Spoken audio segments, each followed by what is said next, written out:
las cajas. ¿Qué es lo que dijimos en Parashat Kedoshim?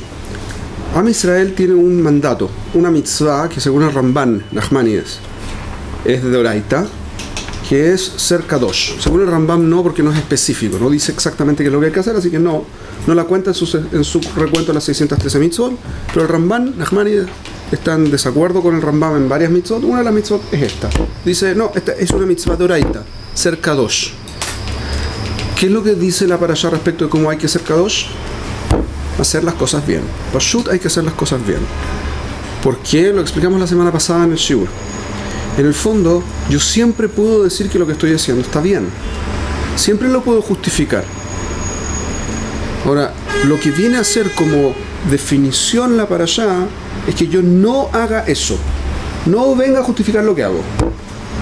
¿Okay? Tiene que ver con lo que acabo de comentar, pero este dadí no lo voy a comentar en cámara, obviamente.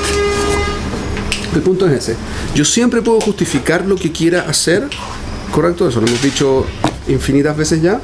Pero independiente de que lo puedo justificar, tengo que tratar de hacer las cosas bien y por lo tanto no justificarme hacerlo bien. O sea, lo que hace distinto a Israel, el resto de las naciones, y el motivo por el que tenemos que ser Orla Goín, es porque tenemos que hacer las cosas bien, intentando hacerlas bien y no tratar de hacer las cosas amañadas para que funcionen a pesar de que están mal. ¿Aquí es claro? Viene la parashá ahora, en Parashat Emor, a hablarnos de la Kedushá de los Kohanim. ¿Qué es lo que era Kedushá?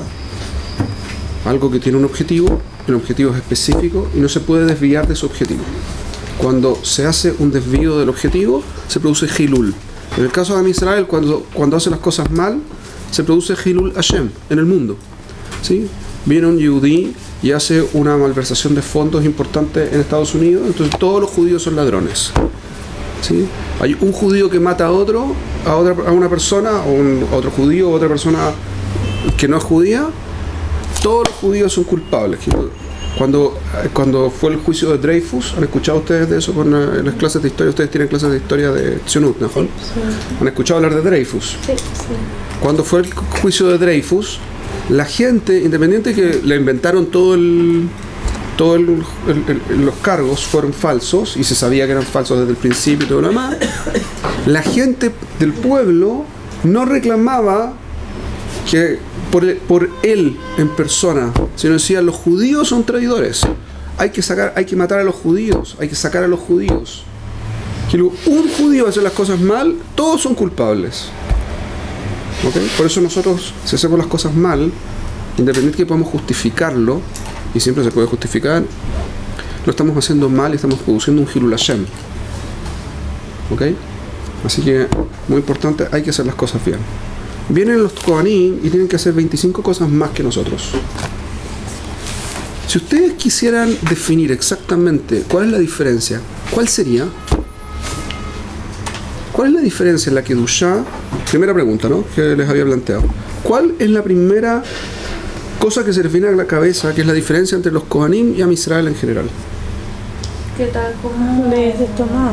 Am Israel es Orla Goín. Sí. Los Kohanim es una Or tipo Leam Israel. ¿Y entonces qué? Entonces ellos, su objetivo es estar en comunicación con Hashem. Eso es porque son Kohanim. Eso no responde a la pregunta, porque estamos hablando de cómo es específicamente. No, porque digamos que son Kohanim. Tenemos una parashá entera de las leyes de los Kohanim.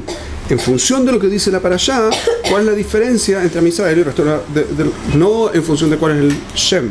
El Shem es que son Kohanim, por lo tanto tienen la relación con Dios y entonces funcionan como nosotros somos Mamlechet Kohanim, como dice la parashá en Shemot, en Yitro, etcétera. Bueno, eso es por la definición. Eso es cierto, pero esa es la definición. Eso no es lo que sale en la parashá. En la parashá viene a explicar mucho más específicamente.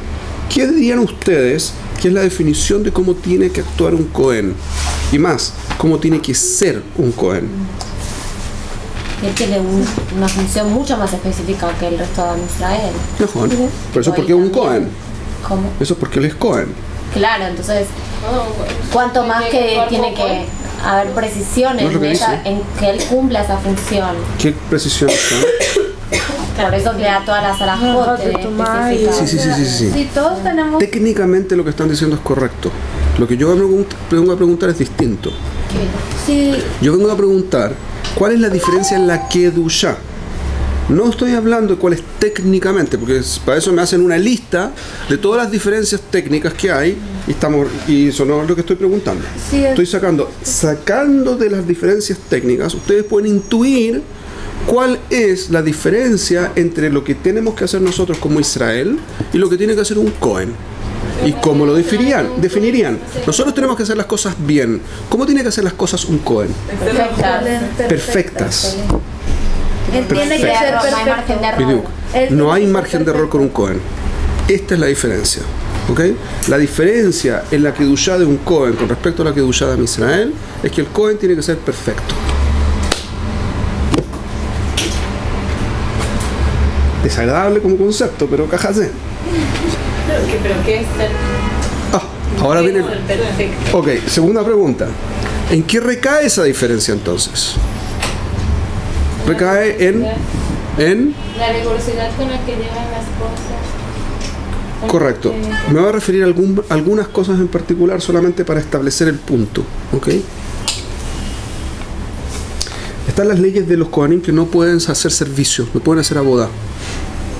¿Sí? Físicamente tienen que ser perfectos. ¿Quién definió que no sean perfectos físicamente los que no son perfectos físicamente? Dios. ¿No es injusto esto? ¿Sí o no? Es terrible. ¿Qué personaje más tétrico? Tétrico, no. No, está dando un camino de vida. Bidyuk. ¿Cuál Él es el...? ya sacó el camino de los otros. Él sacó el camino de los otros y prohibió que los Es otros... como, qué cruel. Unos son Kohanim y los otros no nacen Kohanim porque son de otra familia. Como, es lo mismo. Bidyuk. Naces en la familia pero no puedes. Excelente, muy bien, correcto. Es exactamente lo mismo. Yo lo vengo a preguntar para molestar, claramente. Pero mi punto es, ¿qué es exactamente este concepto? O sea, ¿sobre qué recae la diferencia? No es sobre lo que ellos decidan o no decidan incluso. Hay cosas que pueden decidir y hay cosas que no pueden decidir. Por ejemplo, no pueden decidir ser perfectos físicamente. Y por lo tanto, los que no son perfectos físicamente, Dios decidió que no son apropiados para el servicio. ¿En qué recae entonces esta necesidad de perfección?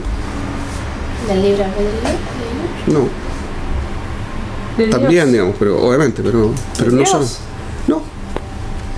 demostrar ¿Cómo que poder. en qué recae? ¿Sobre qué puntos aplica esto de que tienen que ser perfectos?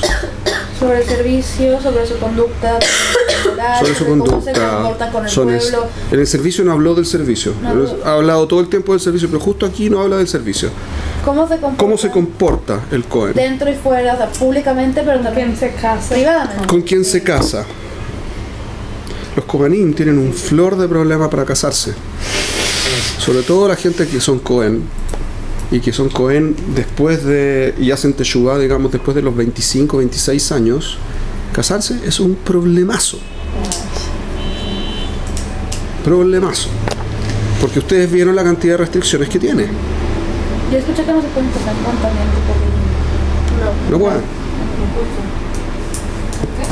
Con Ger, con una persona que sea... ¿Por qué no? ¿Qué caso? ¿Cuál es el problema?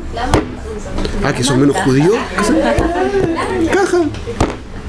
Me digo caja. Esa es una parte importante de la respuesta. Caja. ¿Por qué caja? Ahora vamos con la tercera pregunta. Entonces, ¿sobre qué recae la diferencia? La diferencia recae sobre cómo actúan, cómo son y cómo piensan. O sea, todo ellos. Cómo se relacionan, con quién se relacionan. Todo en ellos tiene que ser perfecto. Y si no, están en problemas. La tercera pregunta era, ¿por qué? Tishma, son gente. Porque para llegar a ese grado de perfección tiene que abarcar todo lo que es la persona íntegramente. La Torah lo explica. Lo dice explícitamente. explícitamente cada vez. ¿Por qué hace eso? ¿Por qué Dios pidió? Porque para que el servicio sea perfecto, Él tiene que ser perfecto. Porque si no, hay una parte que no funciona. Y la dice, porque la ofrenda a Dios ellos acercan. Porque el pan ellos ofrendan, porque la ofrenda ellos traen, etcétera, etcétera. ¿Sí? O sea, aquí hay un punto básico. Yo cuando me relaciono con Dios en términos generales, intento relacionarme de la mejor forma posible. Yo tengo que tratar de hacer las cosas bien. En los términos que Dios define el servicio específico del templo, no hay opciones, no hay margen de error. No hay. Y un Cohen que hace las cosas mal es punible con pena de muerte a veces. En muchos de sus servicios. Daña lo que está haciendo si no lo hace perfecto. Siquiera si piensa en algo que no tiene que estar pensando en el momento inoportuno, pasul. Todo lo que hizo no sirvió para nada. Tiene que ser perfecto. Por eso el Cohen tiene tanto sehut. Porque contra cada sehut tiene una responsabilidad. Él tiene que ser perfecto. No stam. No tiene que tratar de hacer las cosas bien. Tiene que hacer las cosas bien. Y no solo bien, perfecto. ¿Se entiende este punto? ¿Es claro? Entonces, esto es de lo que viene a hablar. Y por eso los Kohanim son, por naturaleza, zerizim. Eso lo trae el Ramban en el principio de la tefila, del libro de Barim. El Ramban, Ahmani, hace una introducción a cada uno de los sefarim del Humash. Y la introducción que hace al sefer de Barim dice por qué se llama Mishneh Torah. El Barim también se llama Mishneh Torah. ¿Por qué? Porque se repiten la mayor parte de las mitzvot de la Torah. Dice él. Behemet, hay un montón de preguntas porque Korbanot no aparece Bijlal en el sefer. Entonces la primera pregunta que se hace es ¿y por qué no están los Kohanim acá, las leyes de los Kohanim? Y él contesta, porque los Kohanim no es necesario repetirles nada. Porque son zerizim. Porque son zerizim. No hay que repetirles nada. Ellos hacen las cosas, les dicen lo que hay que hacer y se tiran a hacerlo. Es naturaleza del Cohen. ¿Por qué es naturaleza del Cohen? Porque si no, no podrían ser Kohanim. No sobrevivirían. Ahora, ¿quién hizo que sean zerizim? Muy interesante. Es muy interesante como concepto. Dios hizo que el carácter natural de un Cohen sea apropiado para que pueda ser Cohen, porque si no, no sería Cohen. Sería un buen Cohen. Muy interesante. Para pensarlo un rato. Ok. Otra cosa importante es que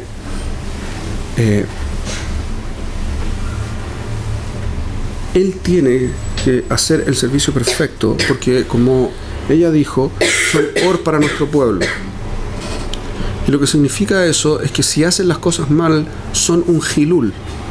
Aparece, vamos a verlo en los meses que siguen, vamos a ver en Shaul, en la historia de Shmuel Anabí, por qué Elí, que era Cohen, perdió la keuna, tuvo un decreto divino que él iba a morir el mismo día en que sus hijos iban a morir.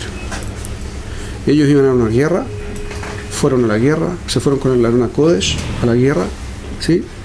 Y perdieron la guerra.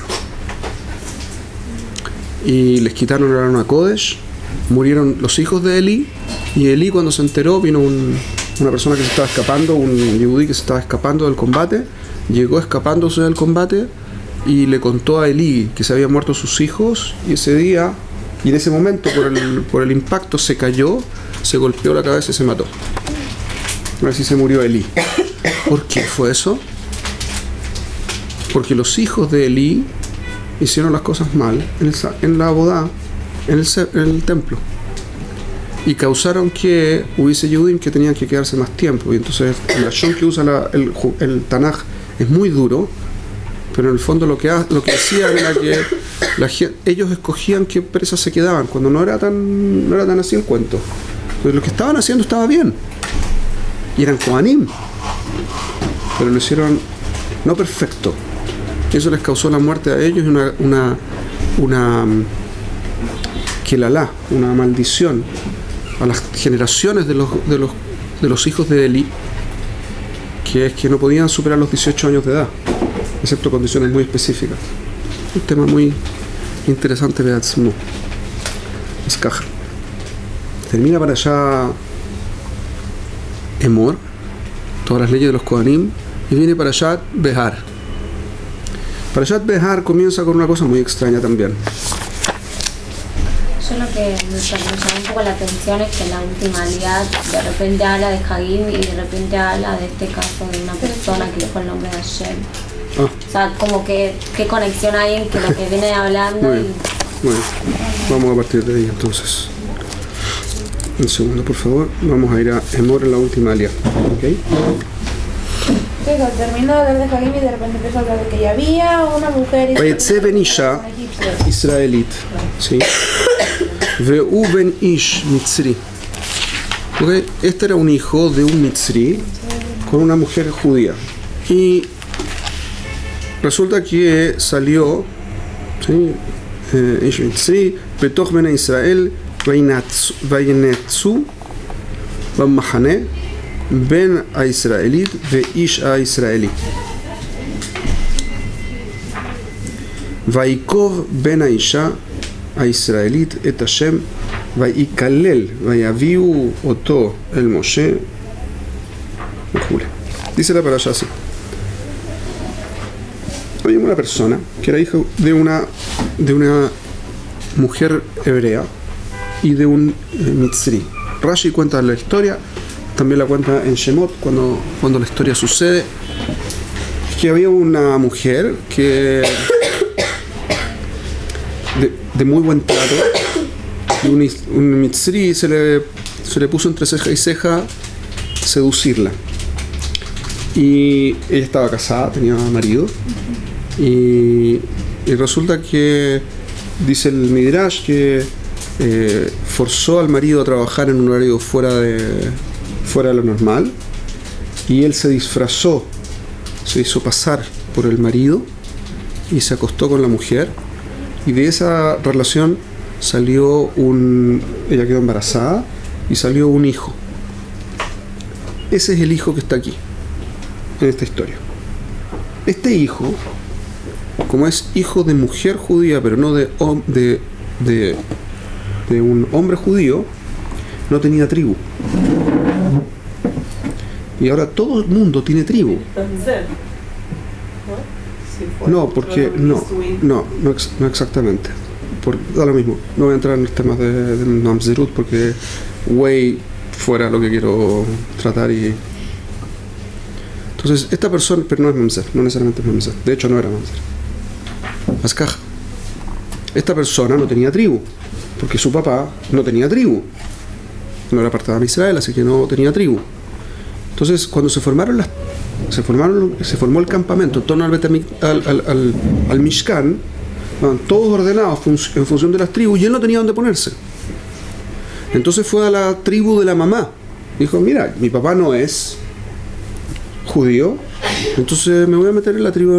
Entonces ellos dijeron, no, tú no eres de esta tribu, no calzas en la estructura de esta tribu, no puedes estar acá. Empezó a buscar, no encontró, fue al Beit Din de Moshe, y Moshe le dijo, efectivamente, no tienes tribu, no puedes ser parte de ninguna de las formaciones, tienes que estar aparte. Y él se angustió de la situación, y por la angustia maldijo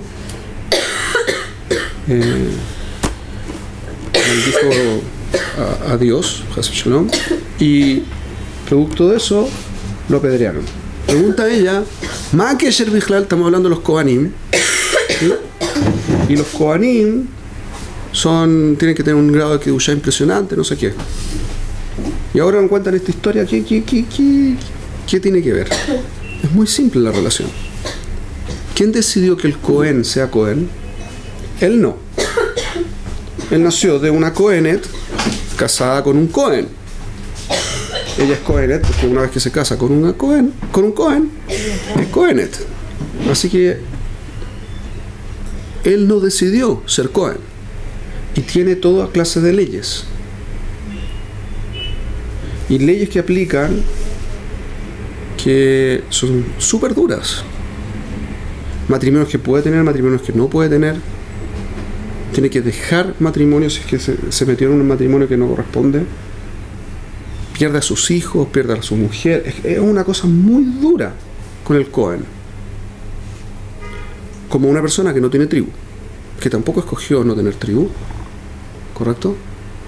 Y a pesar de que lo escogió, tiene que cumplir con la ley de no tener tribu.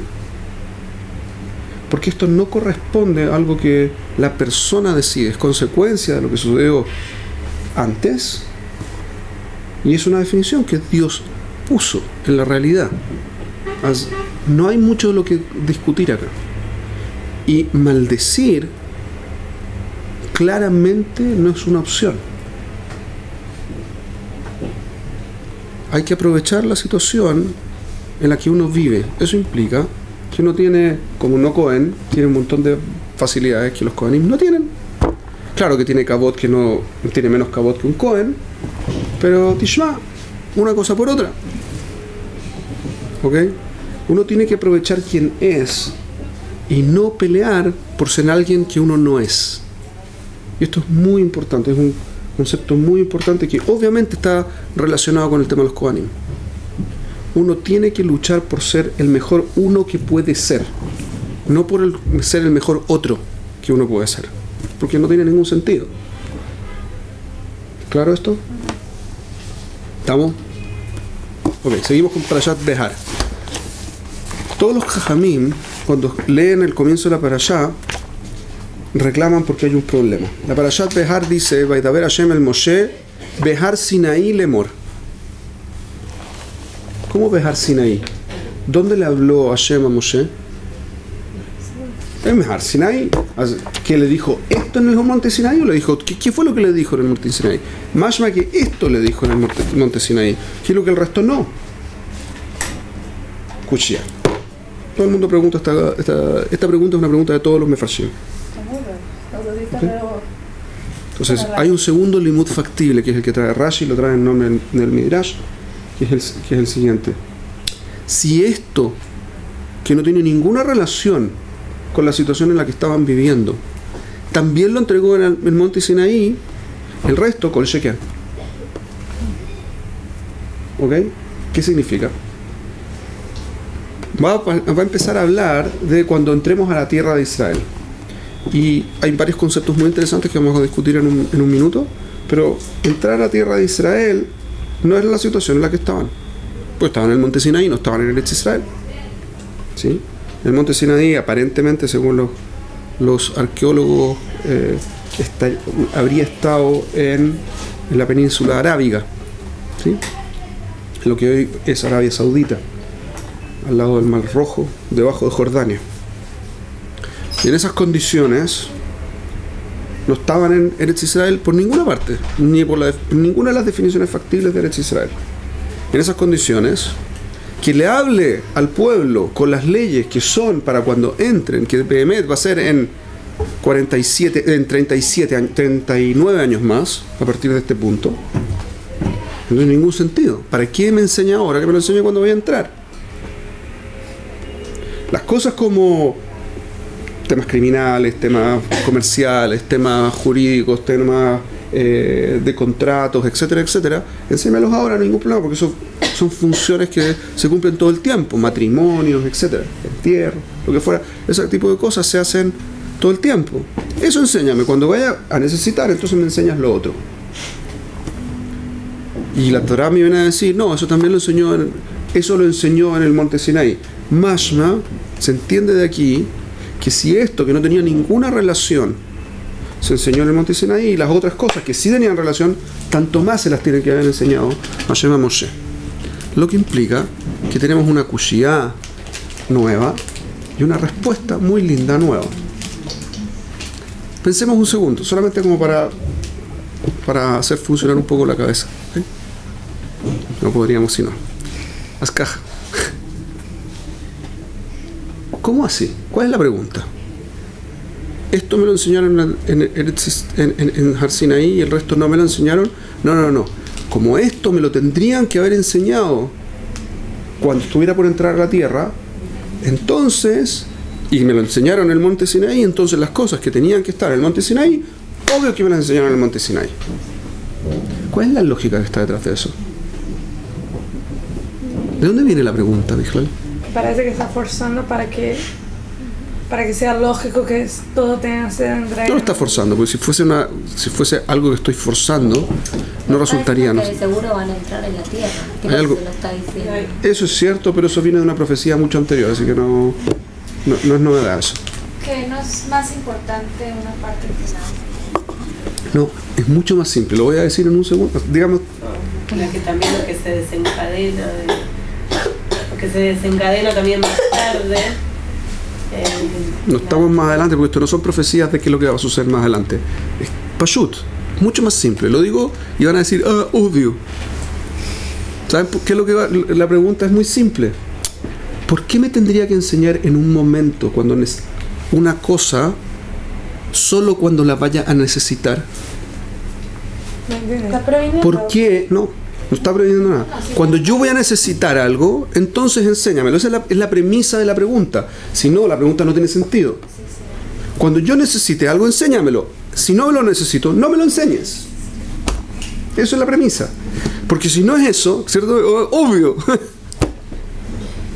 Eso significa, dice la Torá, no, te lo enseño todo.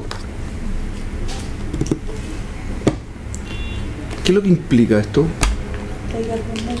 Nosotros tenemos Talmud Bavli. ¿Han escuchado hablar del Talmud Bavli, cierto? Alguna vez por aquí y por allá. El Talmud Bavli incluye todas las Mishnayot que hay. ¿Explica todas las Mishnayot que existen? Nunca llegué a estudiar. No. pero creo que no. No. ¿Saben cuáles no incorpora? Las que están relacionadas con el ex Israel. Porque estaban en Babel. ¿Por qué no hacían eso? Porque lo primero que uno tiene que aprender siempre es lo que va a usar. Espectacular.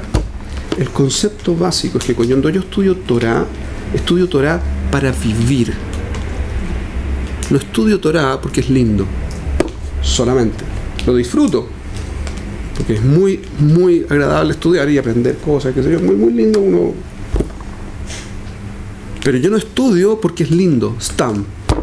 Pero hoy, por ejemplo, no tenemos No, se Beit HaMikdash y contradice. estudiamos Korbanot y tampoco los tenemos. ¿Dónde se estudia el Korbanot? En el Yerushalmi. En el Yerushalmi, dice las Mishnayot. Tengo que saber que existen, pero en profundización. ¿Qué es lo que decía Rabbi Ovadia Alaba Shalom? Decía que si uno tiene 2 horas al día de estudio, ¿qué es lo que tiene que hacer? Alajá. ¿Por qué alajá? Porque luego eso está muy bien, pero primero lo que necesito. Primero tengo que saber exactamente cómo me comporto, qué tengo que hacer, tengo que tener claridad en mi vida de cómo me voy a manejar. Después de eso, filosofía, lo que quieran. Ahora, claramente, cuando yo tengo clara la filosofía, es mucho más rápido aprenderme el alajá. Pero si me voy a dedicar solo a la filosofía, estoy apuntando para otro lado. ¿Implica que no la tengo que saber? Hasel Shalom. Todo tiene que estar consistente, todo tiene que estar. Pero si tengo poco tiempo, entonces dedico ese tiempo a aquellas cosas que me sirven. Esta es la premisa básica de la pregunta. Si no me sirve hasta dentro de 39 años, ¿para qué me lo enseñas? No, te lo enseño para que todo tenga el mismo nivel. Todo lo tienes que saber. Es exactamente esa la respuesta. No, todo lo tienes que saber. Para que cuando te enfrentes con la situación sea tu responsabilidad lo que haces con eso. Y eso también es notable. La respuesta de la Torá es no solo lo que me sirve, todo. No basta con lo que es práctico. Y esto nos cabemos todos. Todos nos cabemos en alguna parte. Es muy común que cuando a uno le preguntan cosas como, bueno, pero ¿qué hago? ¿Sí? No me expliques el por qué. Dime lo que hago. ¿Sí? Esas cosas puede ser que las hayan escuchado o les suene familiar de algún nivel. Eso es justamente la premisa de la pregunta, no la respuesta de la pregunta. La respuesta de la pregunta es no. No basta con que yo te diga exactamente lo que hacer, tienes que saber por qué. Si no tienes tiempo ahora, se entiende, pero no basta. Que sepas que estás en falta, tienes que saberlo todo. Escuché de un rab muy muy fuerte en el mundo de Teshuvah, Berkovich, Yitzhak Berkovich, que es un posek muy importante que vive acá en Israel.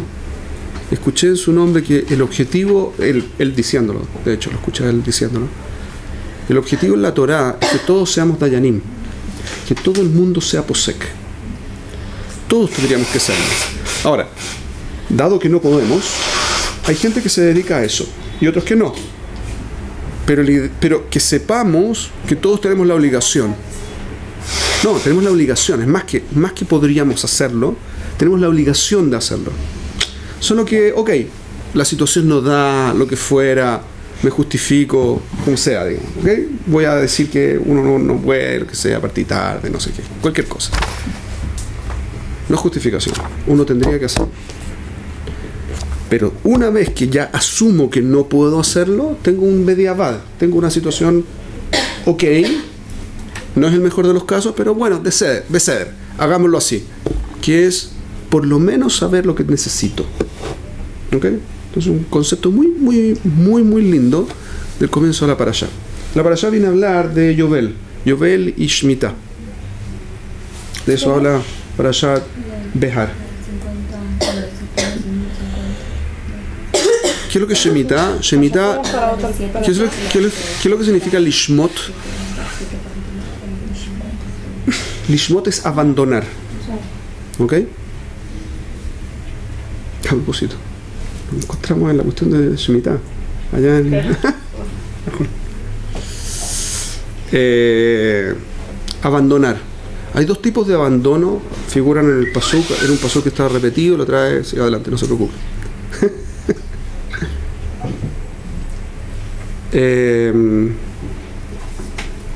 Hay que abandonar las cosas que son de la producción agropecuaria, agraria en particular, las cosas que son del campo. Lishmot. Shin, Mem, Vav, Tet. No Taf. Lishmot. Shemitah, la son Shemitah. Hay que abandonar. El año es el año del abandono. ¿Y qué es lo que hay que abandonar?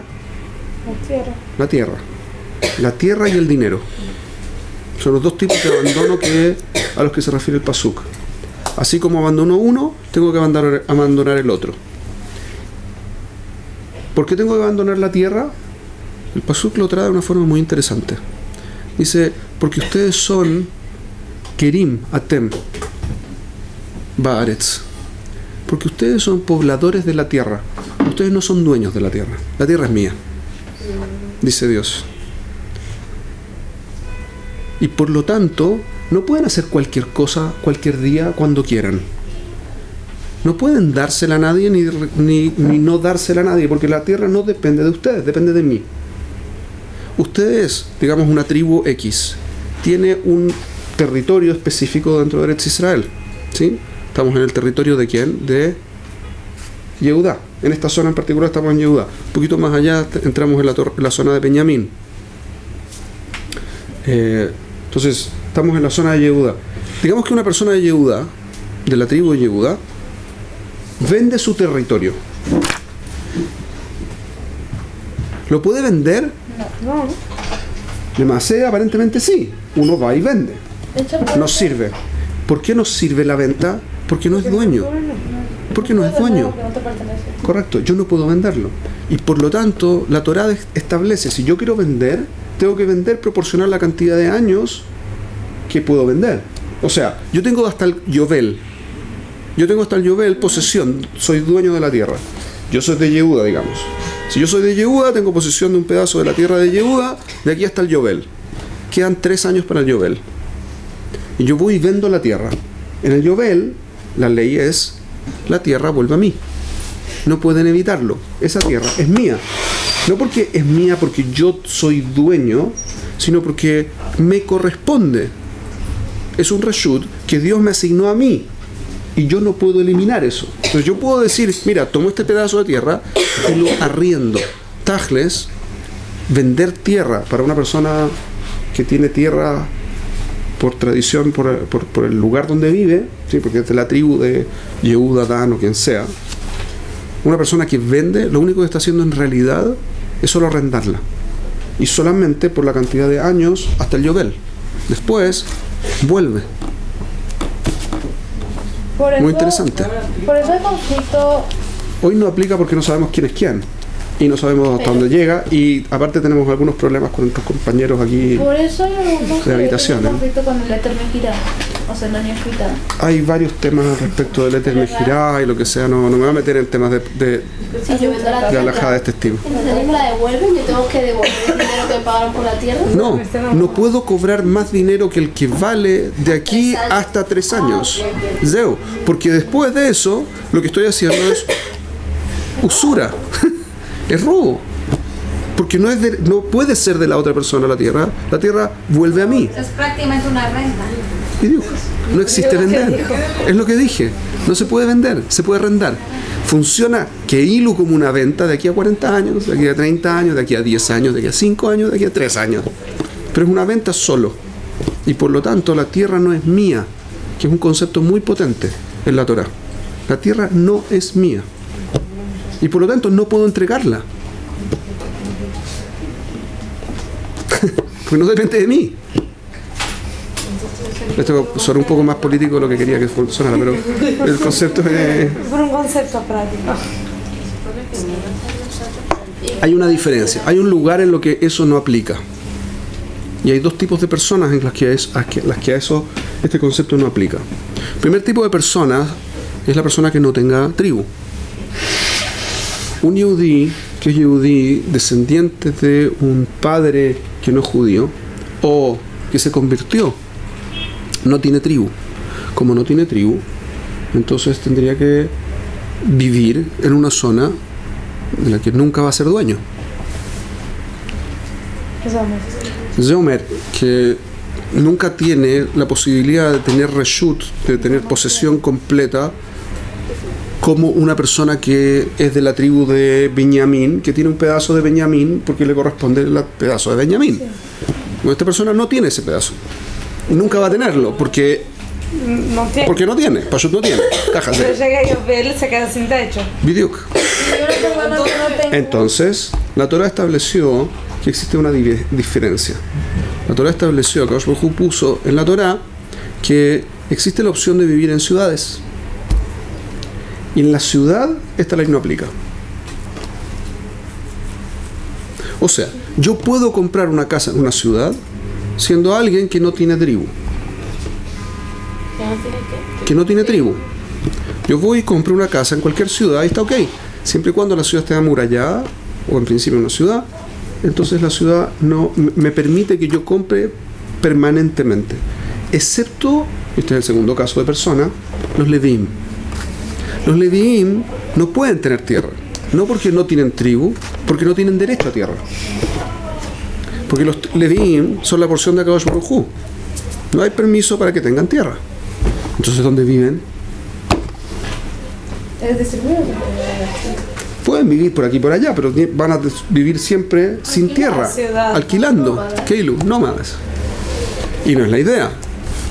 Entonces la Torah estableció dos cosas. Una, esta misma ley, que es que como no tienen derecho a tener posesión de campos, entonces tienen derecho a tener posesión de ciudades.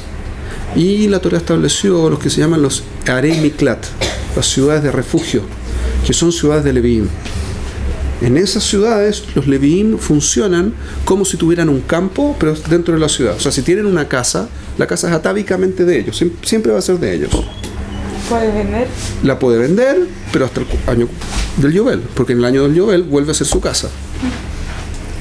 Es la misma cosa. Es lo mismo, pero funciona como una casa, no el territorio, solo dentro de la ciudad.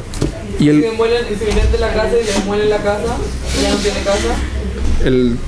Entonces estamos en problema, digamos. Eso no funciona, no aplica así en la ley. Correcto. Y un buen punto. Yo no entendí el concepto. No conozco cómo va la ley en eso, pero obviamente está está tomado eso, ¿sí? Yo no entendí el concepto de ciudad. ¿Qué es considerado una ciudad? Una ciudad es un lugar donde vive mucha gente, normalmente amurallada, normalmente con un límite claro. Sí, pero si yo agarro una tierra, no sé, que es de Judá y construyo una ciudad dentro de ella, ¿no es más considerado la tierra de Judá? La tierra en general es de Yehuda, pero la ciudad ahora no vuelve como ciudad, no vuelve a el territorio. Digamos que usted se casa con alguien de Yehuda y esa persona de Yehuda tiene 1 hectárea de tierra de territorio de Yehuda, que lo heredó de su papá, que su papá de su abuelo y así sucesivamente hacia atrás. Ahora, su marido encuentra que no hay mejor inversión que en el año 1 del Yovel, ¿sí? Antes de que empiece todo el drama, se pone a construir su hectárea, la construye entera y la convierte toda en una ciudad, 1 hectárea completa de qué ciudad. No alcanza a ser una ciudad porque 1 hectárea es pequeño, ¿sí? Pero se pone de acuerdo con todos los socios de alrededor y hacen 1 kilómetro cuadrado, ¿sí? 1 kilómetro por 1 kilómetro de ciudad. Ahora sí tenemos una ciudad un poco más decente, tiene parques, tiene lo que sea, ciudad.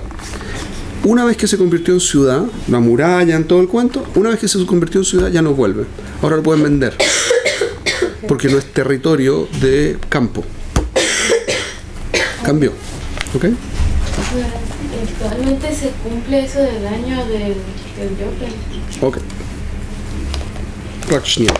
Entonces ahora nosotros estamos en este año, es año de Shemitah. ¿Ustedes han escuchado de eso? ¿Sí? Más de una vez, probablemente, toda clase de... No voy a meterme en nada. Ok, han escuchado respecto de la Shemitah. ¿Qué es lo que es la Shemitah? Sí, dígame. La pregunta de antes. Sí. De la parte del Ishmot, que dijiste de la tierra y del dinero. Correcto. Ahora voy para allá, porque estamos en Shemitah. Ahora voy a explicar un poquito de eso. Shemitah, ¿qué es lo que hace? Que es que la Tierra, el planeta, funciona como una especie de ser vivo también, desde el punto de vista de la Torah. Nosotros tenemos días.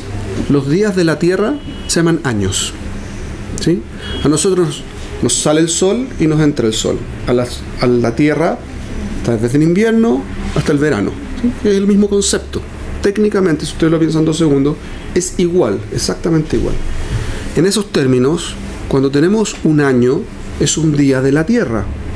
Nosotros descansamos en el 7º día, la Tierra también. Así que tenemos Shemitah. Shemitah significa que la Tierra no debe trabajar. ¿Ok? Ese es el concepto. ¿Qué significa que la Tierra trabaje?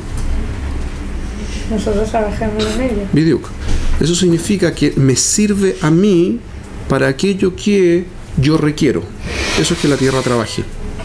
Por lo tanto, yo no debo hacer eso. Yo no debo hacer que la Tierra me sirva a mí. Que la Tierra haga frutos, no hay ningún problema. Pero yo no tengo derecho a tomar la Tierra como una herramienta con la cual yo genero subsistencia.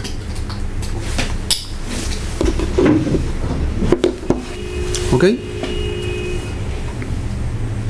En esas condiciones, en el 7º día de la Tierra, que es el 7º año, tengo que generar una Shemitah. La Shemitah es que yo no puedo hacer trabajar la Tierra. A continuación, tampoco puedo hacer, y esto es un aprendizaje que saca Yehuda, creo que nací, pero no estoy seguro, en la Gemara. Yo creo que es Rabbi Yehuda. Pero gusta la Yehuda. En Makot, Rabbi Yehuda aprende, me parece que fue, aprende que como aparece 2 veces Shemitah, la otra Shemitah a la que se refiere tiene que ser el dinero. Y lo aprende por tradición, él tiene esa segunda Shemitah, significa dinero. Eso significa que así como yo abandono la tierra, no puedo hacer que mi dinero trabaje. ¿Cómo trabaja mi dinero? Cuando me pagan. ¿Sí? Mi dinero es mi dinero, lo tengo en el banco, es mío. Eso no se llama que esté trabajando el dinero. ¿Cuándo se considera que yo recibo una remuneración que llamamos dinero? Cuando alguien me pasa eso a mí. Por lo tanto, en el periodo de Shemitah se anulan las deudas. Hay una obligación de la Torah. Fíjense, esto es una cosa muy... No se anulan al principio, se anulan al final del año, ¿sí? En Elul, cuando se toca el shofar de Rosh Hashanah, se anulan las deudas. en la Shemitah. Eso significa que si todos tenemos una obligación de la Torá, que si viene un Yehudí y pide dinero prestado, prestar. Es una obligación de la Torá. Si yo tengo dinero y puedo prestar, viene alguien me lo pide, tengo que prestar, esa es una obligación de la Torá. Entonces hay un problema.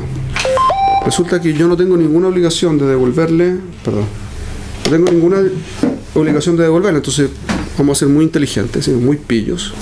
Vamos en el último día del 6º año a la casa del amigo que tiene mucha plata, le decimos, dame un préstamo, necesito plata para trabajar.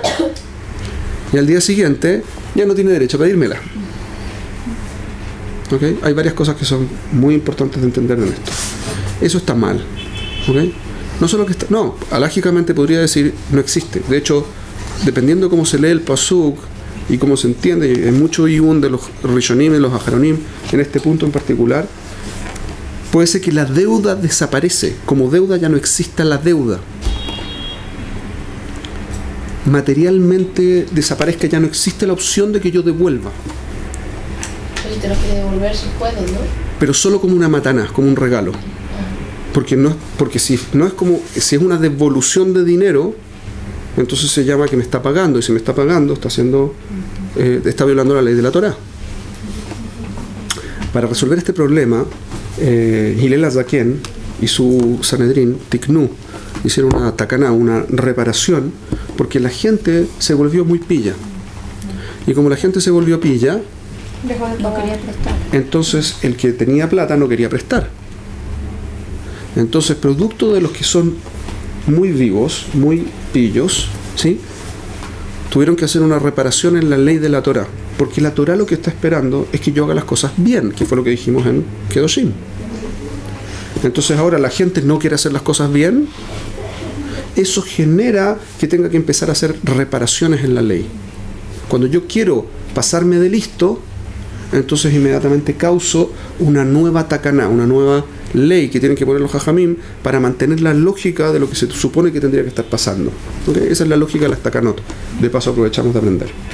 Entonces, Hillel Azaken y su Sanedrín, creo que uno tiene la obligación de prestar para salvar esa obligación de la Torá, ¿cierto? Para salvar esa obligación de la Torá, tiknu lo que se llama prusbul. Prusbul es un procedimiento a través del cual yo le transfiero las deudas que alguien tiene para conmigo, ¿sí?, al Beit Din. El Beit Din no es persona. Como no es persona, no recae sobre el Beit Din la obligación de Leashmit, de hacer que su dinero ya no tiene dueño. Y por lo tanto, la deuda permanece. Entonces ahora el Beit Din tiene la responsabilidad de cobrar, después de Shemitah, cobra mi deuda. La deuda que tienen para conmigo. El Beit Din tiene una deuda conmigo y el Beit Din se cobra de la deuda con la otra persona. Como el que está en el medio es el Beit Din, no hay problema. Eso es lo que Tiknu Jajamim. Yo no entiendo. En vez de que, digamos que usted tiene necesidad de dinero, ella tiene dinero. Entonces vamos a hacer así. Yo soy el Beit Din. Si yo soy un Beit Din, somos muchas personas, somos una institución. Las instituciones no tienen normas. No el mismo tipo de normas. Entonces, usted le quiere pedir dinero a ella le quiere prestar a usted, pero es el último día antes de Rosh Hashanah en Shemitah, entonces va a perder su dinero, entonces viene y me pasa el dinero a mí. Y yo le presto el dinero a usted. Como yo no tengo la obligación de Shemitah, entonces el dinero sigue estando ahí. Y usted la deuda continúa. Yo tengo una deuda contigo y vos tenés una deuda con ella. Biduk. O sea, en realidad ella le pediría al Beit Din. En el fondo, ella entrega la deuda, la responsabilidad y el derecho de la deuda me lo entrega a mí. Eso es lo que se hace en términos prácticos. Así que en el UL de este año les recomiendo, si alguien tiene deudas que tengan miedo que no le paguen, hacerlo. Pero, y esto es muy importante, esa no es la intención en la Torá. Prusbul no es la intención de la Torá. La intención de la Torá claramente es que si había una deuda, no la toma en cuenta. Esa es la intención de la Torá, porque eso es lo que la Torá dice explícitamente.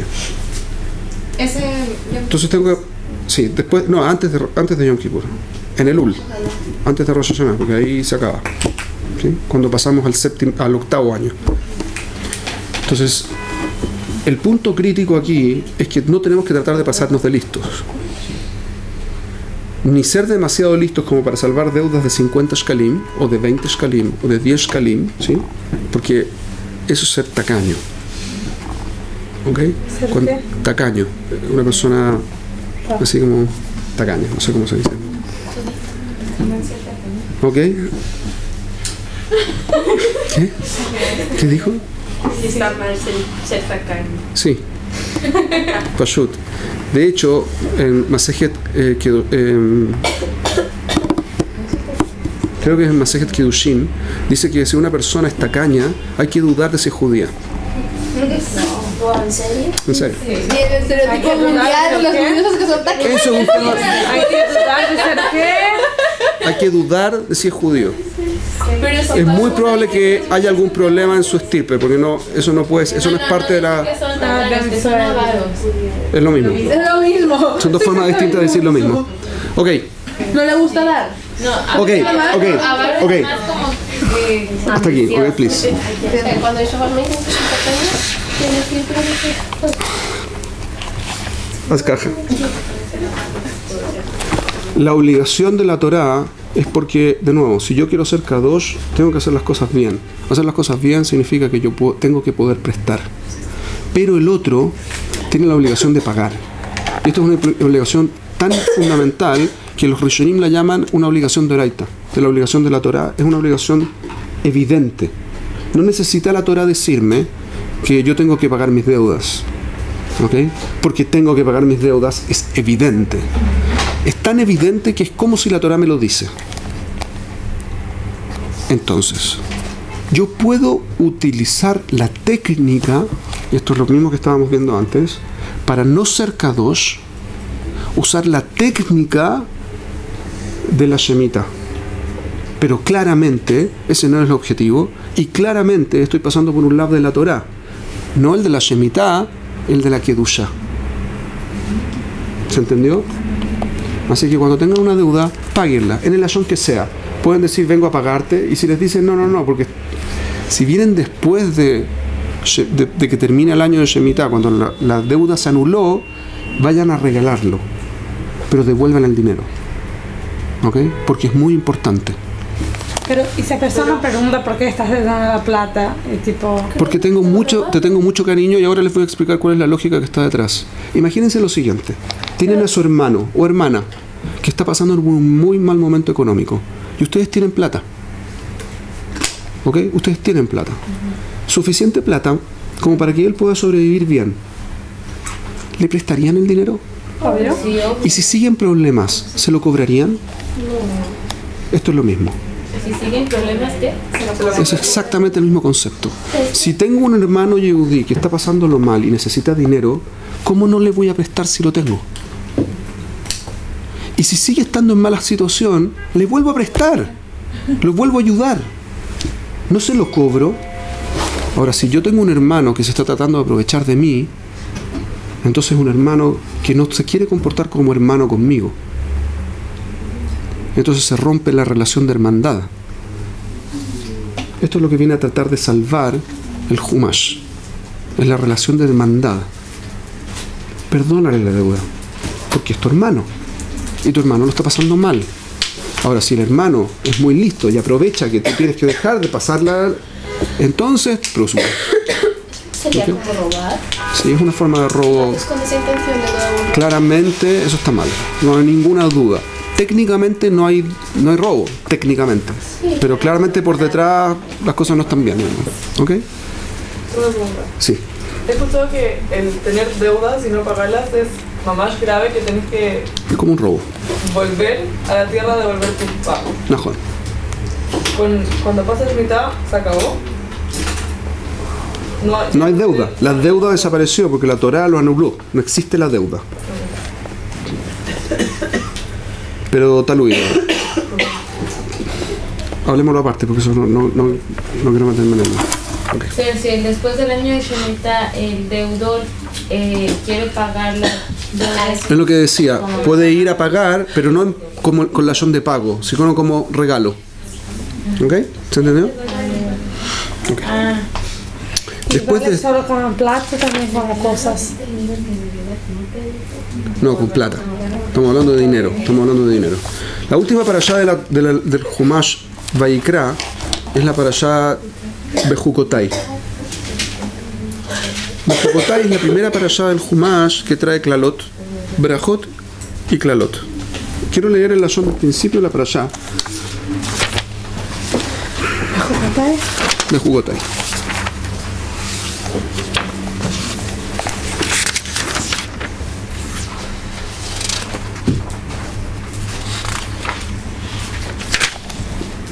Imbe Jukotai Teleju, así comienza la parashá. Imbe Jukotai Teleju, si van a caminar por mis caminos. ¿Qué significa esto de caminar por mis caminos?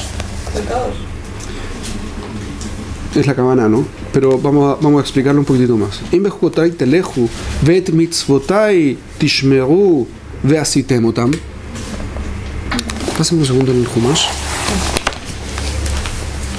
El resto este otro. Rashi pregunta aquí.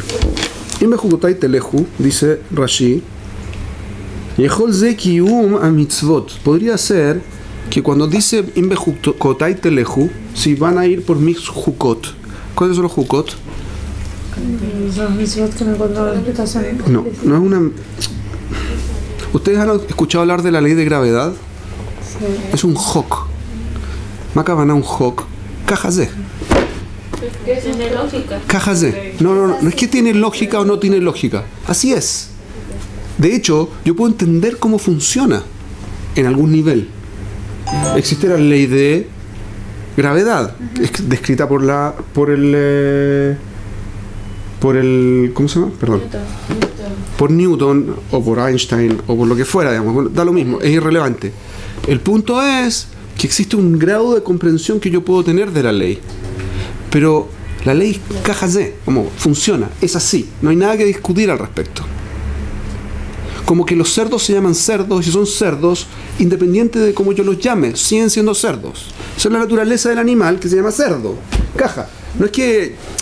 Como, yo puedo tratar de entender cuál es la lógica, que esto, que lo... Pero cajazé, la realidad es así. ¿Entienden el concepto? Este es el concepto de un hok. No es que no tiene lógica o que tenga lógica, es irrelevante la lógica, la cosa es, cajazé, es así, no hay nada que reclamar, no es parte de la discusión del Islam. ¿Entienden el punto? ¿Me expliqué? Está como, así como el movimiento no tan convencido. ¿Qué significa?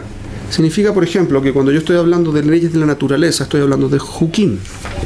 Y de hecho en hebreo moderno se llama huke, ateva, leyes de la naturaleza. ¿Ok? Son hukim, hok, ¿sí? El lashon hok viene de lejacok. ¿Qué significa lejacok? Labrar, taladrar en una roca, ¿sí? Cuando yo esculpo, ani hokik. ¿Por qué? Porque queda marcado y no sale, no cambia, ¿sí? Yo hago una escultura y la escultura puede estar miles de años igual, a menos que la hagan en una estructura que se vaya a desarmar, digamos. Pero el concepto de lajkok es en una roca, yo hago una marca, esa marca dura y no hay como que no dure, ¿ok? Imbe Jukotai Teleju, dice Rashi.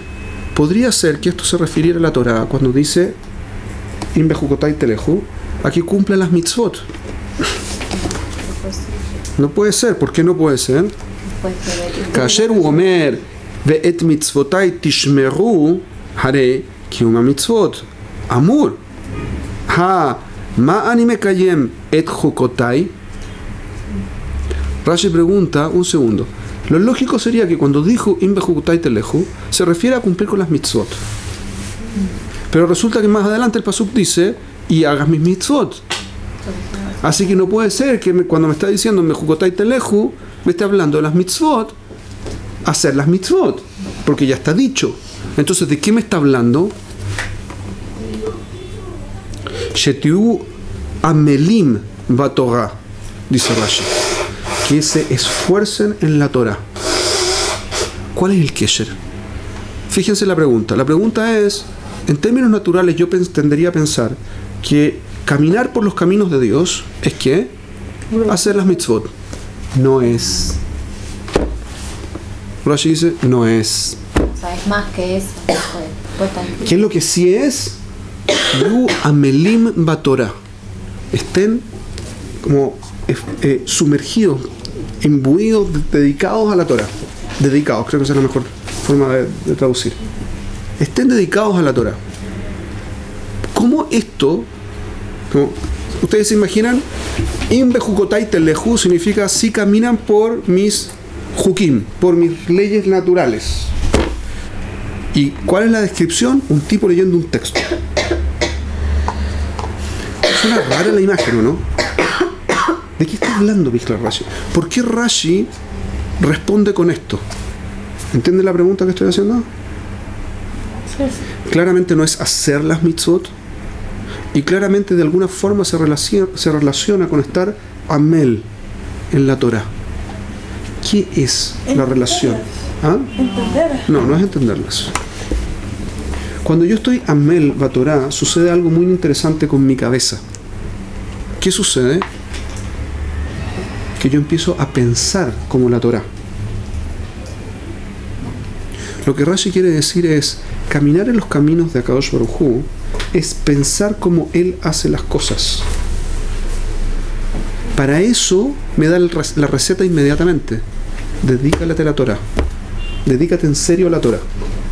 Porque cuando uno se dedica directamente a la Torah, entonces en forma natural empieza a absorber los conceptos y empieza a ver la vida de esa forma. ¿Ok? Hasta las 4:30, creo, ¿no? Sí, a las 4:30. Este es el primer punto. Y entonces, ¿qué significa tishmeru? Van a cuidar. Esto, la Shon, yo creo que lo hemos explicado en otros momentos. ¿Qué significa tishmeru? Guardar, cuidar. Shomer es un cuidador, ¿correcto? Cuidar. ¿Qué significa eso? Porque ya no es pensar como Dios, que viajó, ¿no? ¿Sí? Como tratar de entender cómo corresponde o estudiar de forma que la naturaleza me resulte evidente y actúe en forma natural como Dios quiere. Y tampoco se trata de que haga mitzvot, porque está dicho que se haga mitzvot. Entonces, ¿qué es lo que viene a decirme? Tishmeru.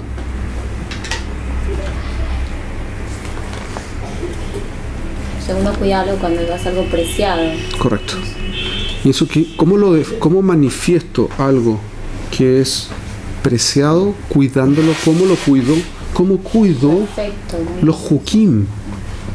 ¿Cómo cuido un huk? Imbe jukotai telehu. ¿Cómo dice el pasuk? Imbe jukotai telehu. Ve et mitzvotai tishmeru vasitem.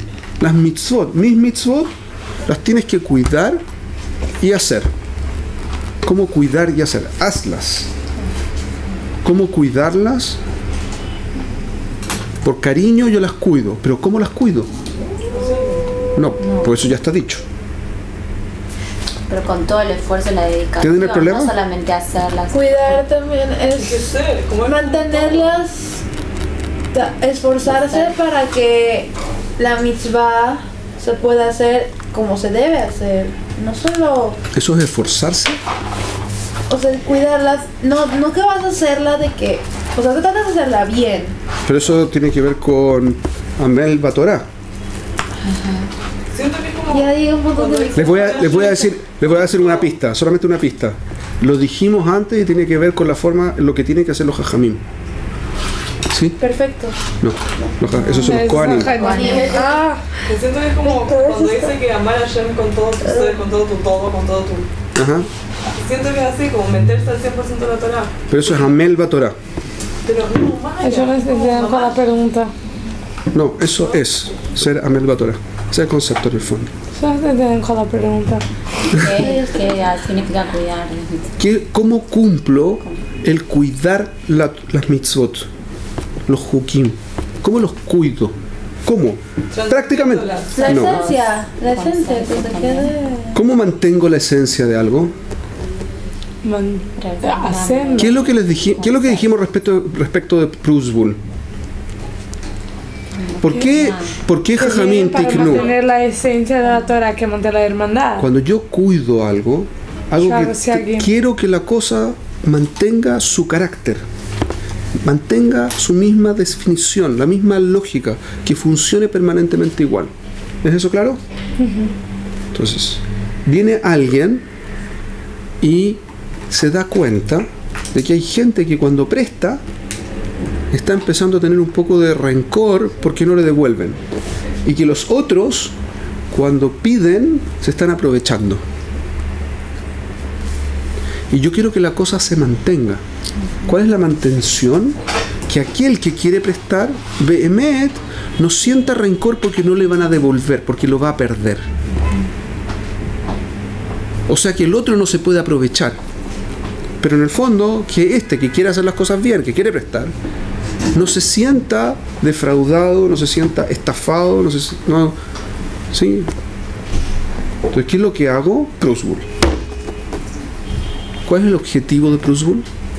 Lishmor et mitzvah, cuidar la mitzvah, hacer que la mitzvah se mantenga. Él quiere seguir cumpliéndola, yo quiero que lo logre.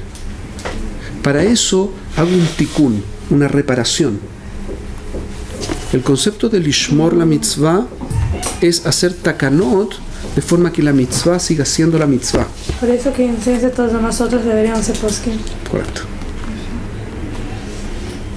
¿Se entendió? Es muy interesante como concepto. Eso implica que si yo hago estas tres cosas, es decir, yo me relaciono con las leyes como son, así son, así es. Pero no solo eso, las mitzvot, las cosas que yo sí tengo que hacer, noto que son para mí, que son agradables, que son una buena forma, lo que fuera, y ahora trato de proteger, que mantengan su carácter, y las hago.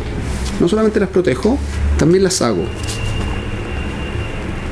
En esas condiciones tengo braja. ¿Por qué tengo la braja? Muy simple. No hay ningún motivo para no tenerla. Eretz Israel tiene una característica que es la que Jajamim destacan de Eretz Israel, que aparece en el Humash en distintos momentos, pero es la más potente. ¿Por qué Am Israel tenía que vivir en Eretz Israel? ¿Cuál era la necesidad de hacer la conexión, Bechlal? ¿Por qué cuando Yitzhak vino de hacer la conexión? ¿Por qué cuando Yitzhak vino se quiso ir a Eretz Mitzrayim, ¿sí? Hashem le dijo, no, tú no salgas de acá, tú te quedas aquí? ¿Por qué?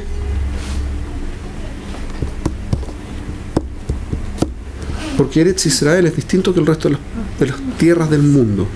¿Cuál es la diferencia? Como dice la parashá en Devarim, ¿sí? Dice, Vayam shamoa tishmeu et mitzvotai.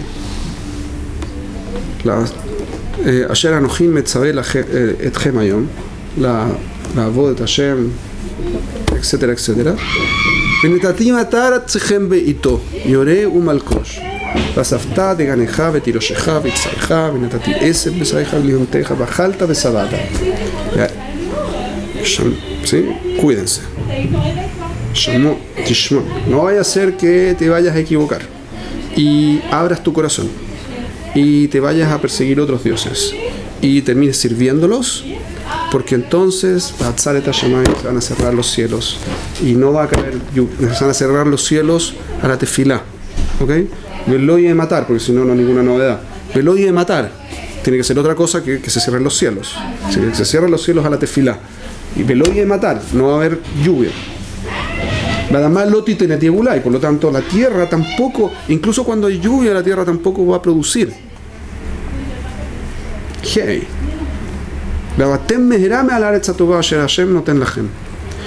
Y se van a desaparecer, se van a tener que ir rápidamente de la tierra que Dios, la buena tierra que Dios les dio.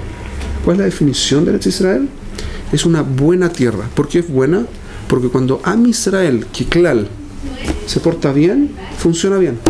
Y cuando Am Israel se porta mal, que Klal se porta mal.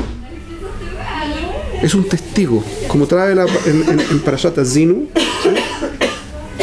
La tierra es testimonio de cómo estamos haciendo las cosas. O sea que como crear ahorita no estamos tan mal. O sea que como crear ahorita no estamos tan mal. Depende cuándo y cómo. Ahora tenemos lluvia. Tenemos bastante lluvia este año, Baruch Hashem. Puede ser que caiga lluvia mañana o pasado, de vuelta, así que ojo con eso. Estamos teniendo lluvia y estamos blindándonos en contra también del tema, que Baruch nos dio una ventaja en eso. Aparentemente está bien, pero eso tiene que ver con matar. La dama titen el diabula, pero no tiene nada que ver con lo primero ni con lo último. Talui. ¿Cuál es el punto que está haciendo la parashá, por lo tanto? Si nosotros hacemos las cosas bien, ¿qué significa hacer las cosas bien? Estos 3 puntos. La lejet bejukotav, shel HaKadosh Baruj Hu, ir en las leyes que Dios pone, y también cuidar y cumplir con las mitzvot. ¿Por qué la puso en ese orden? ¿No tendría que haber dicho primero Im ta'asu et mitzvotai vetishmeru otam vetelhu bidrachai? ¿Sí? Justo al revés. Tendría que haber sido al revés. Tendría que haber sido: si hacen mis mitzvot y también las cuidan y también caminan por mis caminos. ¿Por qué lo puso en este orden? Ustedes están estudiando Mesilat Yesharim, ¿no? En Mesilat Yesharim hay una explicación muy buena de esto. ¿Cuál es la lógica de por qué primero Im bejukotai telehu y después lo que tiene que ver con las mitzvot? Está en el capítulo, le doy una pista. Está en el capítulo 2. Y lo explica en el 3. Porque habla de un conducirse de la persona en el primero y el otro es la acción, pero el conducir es algo que queda ahí.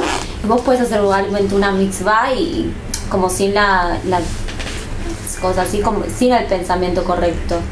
Puedes hacer una acción vacía. Entonces el telejo es una forma de conducirse por la vida que es según el Derech Hashem. Como el cosa Muy de bien. ya no se puede entrar en el Beit Midrash. Mejor que eso. Muy en la línea de lo que está diciendo, lo voy a poner en otras palabras, espero un poquito más meduñac, pero el punto es el mismo que usted está diciendo. El punto es que cuando el concepto de alijá tiene que ver con el objetivo. Yo voy a una determinada dirección. Cuando yo camino, voy desde donde estoy parado hacia algún lado. No es que estoy. ¿Correcto? Este es el concepto de alijá. Entonces, imbejukotai teleju significa si tú te diriges en lo que es la realidad así como es. Eso significa, si vas hacia los objetivos... Uy, Dios mío. Me pone muy nervioso este... Ok. Si vas a los objetivos correctos, eso es antes que la acción concreta. Yo primero tengo que definir mi objetivo. En función del objetivo defino cuáles acciones sí hago y cuáles no hago. No es que yo voy a dejar de cumplir mitzvot, pero normalmente las mitzvot son excluyentes. O hago una o hago la otra. No puedo hacerlas todas al mismo tiempo. ¿Correcto? No puedo al mismo tiempo... Les voy a poner un ejemplo de vida de casado para que no le pegue a nadie en particular. Pero digamos lo siguiente. Todavía. Después les va a pegar igual.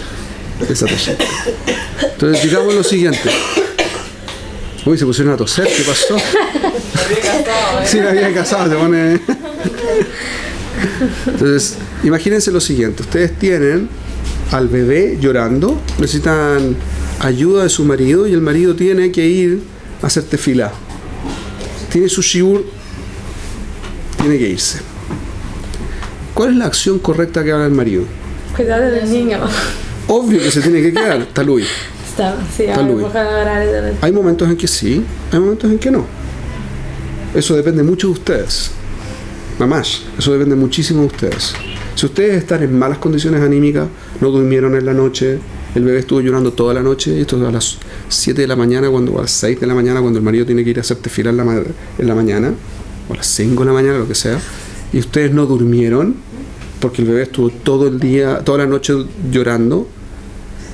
Entonces, ¿qué es lo que sería correcto? Talui.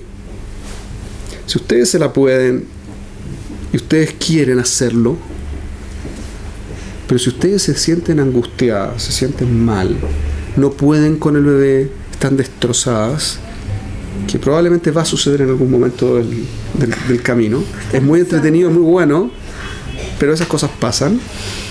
Entonces, lo correcto que él haga es quedarse. El ideal es que no tenga que hacerlo, pero si tiene que hacerlo, eso es mejor que vaya a hacer tefilá. Tishma, la tefilá tiene tiempo. Él tiene que ir a estudiar, o tiene que ir a trabajar, o ambas. Tiene tiempos definidos, tiene que ir a dejar a los niños al colegio, aparte de el bebé. Hay montones de otras cosas que tienen que suceder. Y puede ser que producto de que les ayude a ustedes, no va a tener tiempo para hacer tefilá con minyan, o incluso lejatejilá, puede ser que tenga problemas para llegar a hacer tefilá bichlal. No pashut. Porque no todas las situaciones son iguales y no toda la gente es igual. Entonces, todo este concepto es el mismo. Depende para dónde están caminando. Ustedes como personas y ustedes como parejas. Y qué es lo que tienen como objetivo. Si lo que están tratando de hacer es las cosas bien, entonces están encaminando en una determinada dirección. Eso es Bejukotay Telejo. En función de eso deciden cuál mitzvah cumplir. También su marido. ¿Ok? Que el marido tenga la posibilidad de ir, por ejemplo, a estudiar, depende muchísimo de ustedes. Y ustedes son Helek de los que recibe el Zehut, porque obviamente tiene relación con cuánto esfuerzo ustedes ponen en el tema. Siempre es mejor y más práctico, más cómodo que el marido esté. Siempre. Y siempre suena más cool, en el mundo religioso sobre todo, que él vaya a estudiar independiente de cómo estén ustedes. Siempre. Pero el equilibrio no es claro. Y eso depende de ustedes. Y de él, obviamente. ¿Ok? Atkan, vamos a dejarlo hasta aquí. Esta es la esencia de la parashá de Jukotay, con la que termina el Sefer Vayikra. Así que voy a pararla aquí. ¿Ok?